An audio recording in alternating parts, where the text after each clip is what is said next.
சத்துரு உன்னை ஜெயிக்க முடியாது. ஏன் தெரியுமா? இயேசு உன் கூட இருக்கிறார். ஜெயிக்கிற இயேசு உன் கூட இருக்கிறார். சத்துருக்களுக்கு முன்பதாக அபிஷேகம் பண்ணுகிற இயேசு உன் கூட இருக்கிறார்.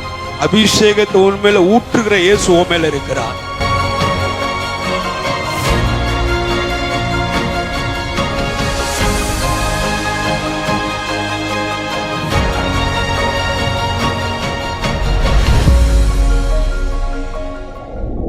என் வழி யாருக்கு பிரியமா இருக்கணும்? சொல்லுங்க பிரதர். உன் வழி யாருக்கு பிரியமா இருக்கணும்? சொல்லுங்க. வசனத்தை கேட்கணும், வசனத்தை தியானிக்கணும், வசனத்தை விசுவாசிக்கணும், வசனத்து மேல பிரியம் கொள்ளணும். ஆமே. என் வழி அவருக்கு பிரியமா இருந்து ரெண்டும் அழகா இருந்தா எப்படி இருக்கும்? வாழ்க்கை செழிப்பா இருக்கும், வாழ்க்கை சமாதானமா இருக்கும், வாழ்க்கையில என்ன உயர்வு வரும், வாழ்க்கையில மேன்மை வரும், ஆசீர்வாதங்கள் வாழ்க்கையில வரும்.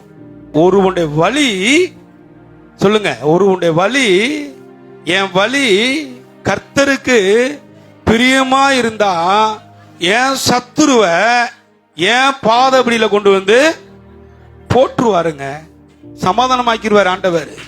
சத்துரு உன்னை ஜெயிக்க முடியாது. ஏன் தெரியுமா? இயேசு உன் கூட இருக்கிறார். ஜெயிக்கிற இயேசு உன் கூட இருக்கிறார். சத்துருக்களுக்கு முன்பதாக அபிஷேகம் பண்ணுகிற இயேசு உன் கூட இருக்கிறார். அபிஷேகத்தை உன் மேல ஊற்றுகிற இயேசு உன் மேல இருக்கிறார். அதனால உன் வழி கர்த்தருக்கு பிரியமா இருந்தா ஒருவன் ஒரு வழியா வந்தாலும் 7 வழியா ஓடி போயிருவான். ஆமே. ஒரு நபர் 1000 பேரை துரத்துவான். இயேசு அவங்க கூட இருந்தா 2 நபர் 16,000 பேரை துரத்துவார்கள்.